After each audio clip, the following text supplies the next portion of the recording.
tight it is. Coolant just dripping out of that thing.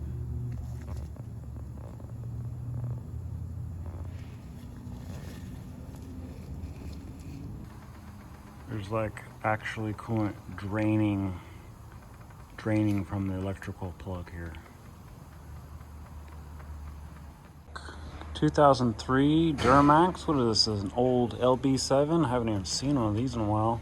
It's got a complaint of block warmer inoperative. These are usually pretty simple to test. You just put an ohm meter across these two load terminals and you should get some sort of result. If you get out of readings or out of limits, open circuit, whatever, you almost certainly have a bad block warmer.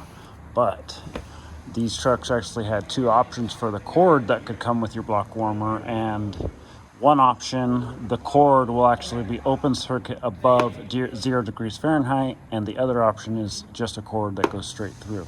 You won't know which one you'll have until you inspect it. So before I put this in the air, I'm going to do a quick ohms check and just see what we get. But most likely we're just going to have to do a visual inspection. There's nothing to the block warmer. This cord goes straight down to it and it plugs in, so there's nothing to it. Let's see what kind of result we get here.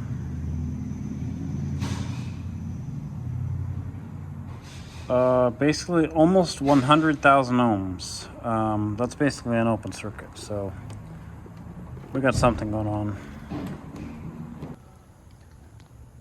This will be a quick and easy diagnosis because the block warmer is actually just leaking coolant into the connector, and there's actually coolant hanging right there, a drop of coolant hanging off the bottom of that block warmer cord. So nothing to it, it just needs a new block warmer and a new cord. But as you can see, that thing is kind of behind the motor mount a little bit, so that may be tight.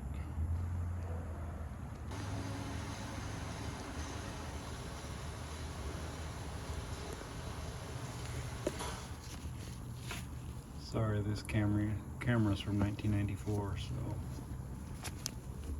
what do you expect?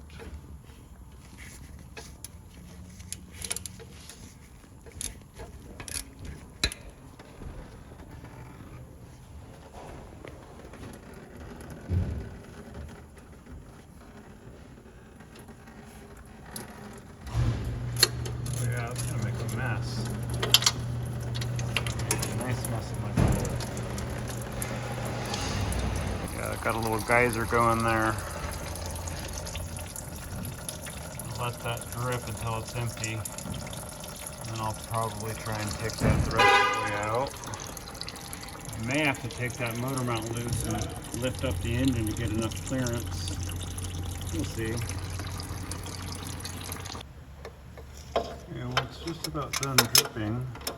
Let's see if I can grab it with some pliers here. Tight access. Very tight. It's probably going to make a mess.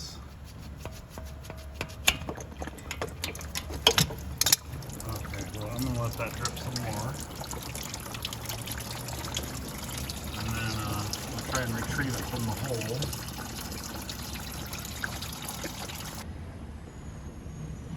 Well, what I ended up having to do was forcefully unscrew the screw all the way. It's not actually meant to come all the way out. So the little mechanism in there should now be able to come out. I can rotate it out from that motor mount. This is a multi-handed operation, and access is really tight. Oh yeah, that one's a bad one. Okay.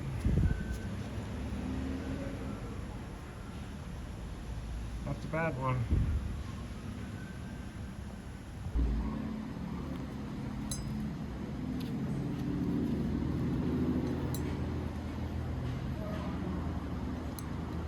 So I need to retrieve that piece from inside the block with a magnet or something. Hopefully it's magnetic. Well, at least this one's magnetic.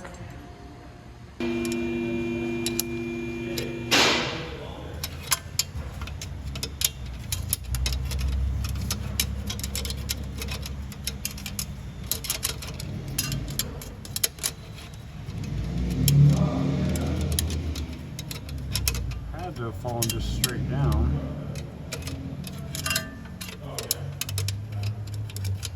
And the magnet.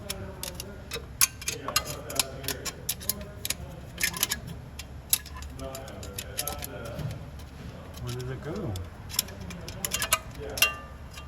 There it is. Is it stuck on the magnet now? Hell yeah. I got it.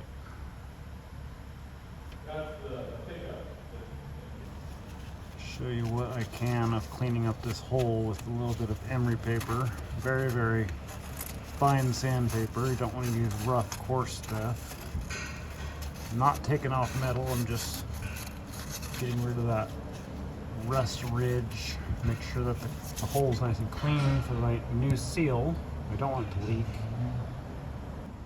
It's really hard to actually get the camera in here and work at the same time, so you get what you get, and you don't throw a fit.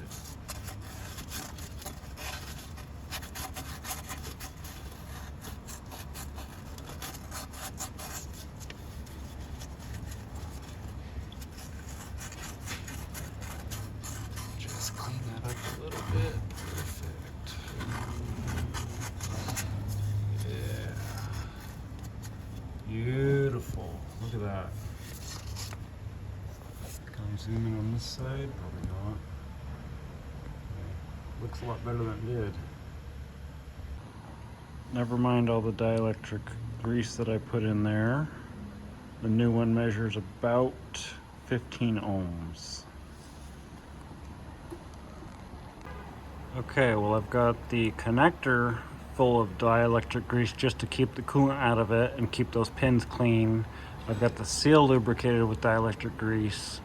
This is going to be a real challenge to get this thing back up in the hole, because it's really difficult to reach up there for one, and then I have to kind of feed it in.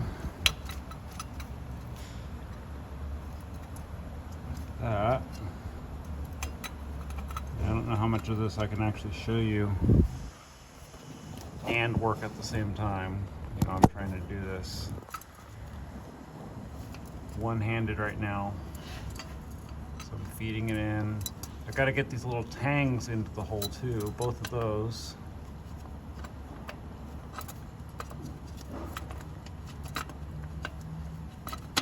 Okay, this is seeming like it's going well. I just kind of, can I feed that seal in there now?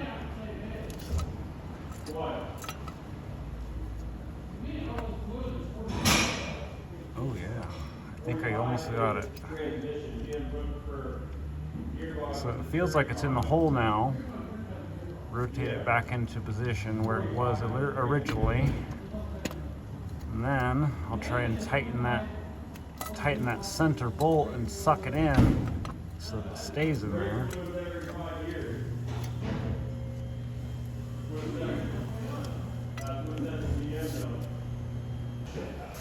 This appears to be the winning strategy, is to use the tool. I'm pushing it into the hole, holding it while I tighten.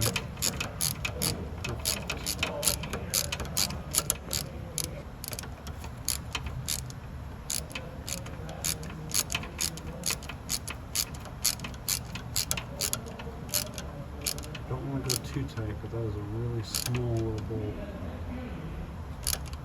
The seal does the sealing, the bolt holds it in. It's not going to seal any better than tighten that any tighter. Put this nice new cord in here. This is kind of a short story video, nothing to it, just, you know, take the old one out, put the new one in. All I did was I cut the end off of the old cord because it's built into the old harness, and I'm overlaying it on top of the old harness the way it was already routed.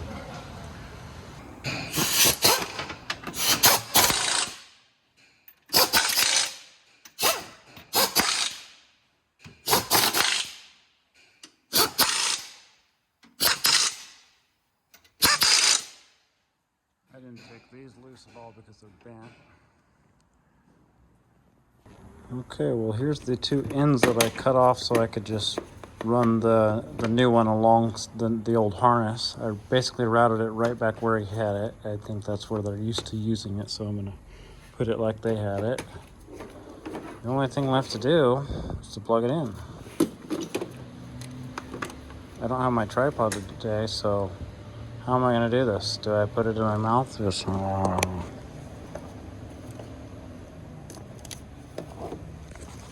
well, it didn't spark or make any weird noises. I think we're good. Okay, and some idiot forgot the most important part. You can't plug it in and test it until you've actually added coolant. So don't worry, the customer doesn't have to pay for my mistake. But I did have to replace this again.